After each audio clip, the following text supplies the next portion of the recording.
Well, joining me now is Simon Freakley, Executive Chairman at global consulting and advisory firm AlixPartners. And it's so good to have you here on set. Welcome. Well, good to see you, Morgan. So I think this gets to a question that I have found myself in many rooms, both on and off the record, with CEOs over the years asking, and that is when to weigh in, how to weigh in, especially if you're talking about a politicized dynamic. Now, we could talk about this situation in Minneapolis domestically, specifically, or all of the other dynamics around the globe that we've been seeing play out, including geopolitically. And so when do you weigh in? What does that look like if you're in the C-suite? What would you be advising folks? Well, looking at the big picture, we are going through a time of profound disruption.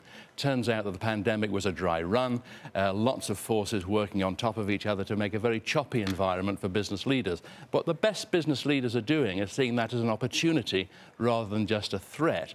We're seeing some companies really seizing the opportunity of those dislocations and driving revenue growth, driving performance, not being casual at all about any of the individual elements of the disruption, but really seizing the opportunity.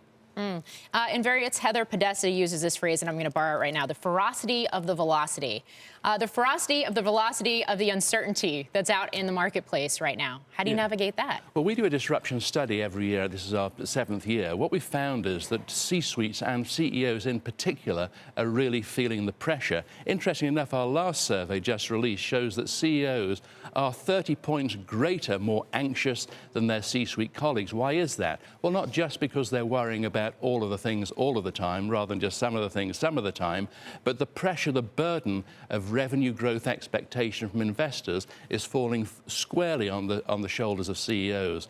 And so the anxiety is high, CEO tenure is shortening, CEOs are saying they don't have enough support, either professionally or personally, to deal with the pressures, but the anxiety is high. But some, 17% approximately of our sample of 3,200 executives, are outperforming the rest. Why?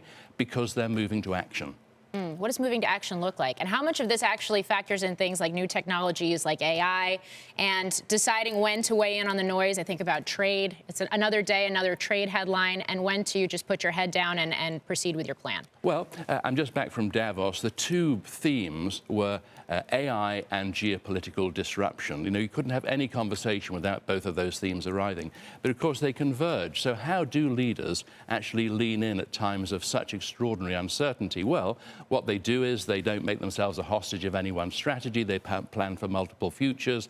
They're doing lots of testing and pilots on AI, not just to see how they can drive efficiency, but also how they can drive revenue growth.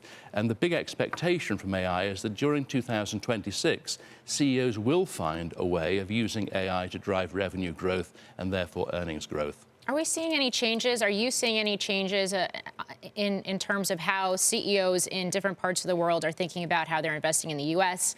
And vice versa right now, given some of the geopolitical and foreign policy dynamics? Well, we're coming out of a post-World War II order that's now very different. There's a multipolar world. And of course, how that then presents itself to CEOs and leadership teams is how do they think about supply chains? How do they think about geopolitical alliances? How do they think about partnerships with other entities in different areas of the world? We're now seeing in this America First agenda that other countries, particularly Europe, are looking for other alliances, trade alliances, to try and capitalize on the opportunities that they'll see. But the best CEOs are moving to action. They're doing it nearly right. They're doing it now. They're not waiting for perfect information.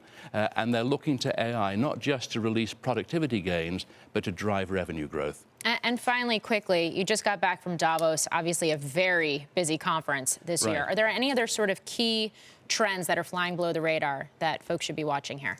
Well, I think that in every conversation, people have now proven how to use AI to, run a leaner HR department, to run a leaner call center. Those use cases for efficiency are well proven.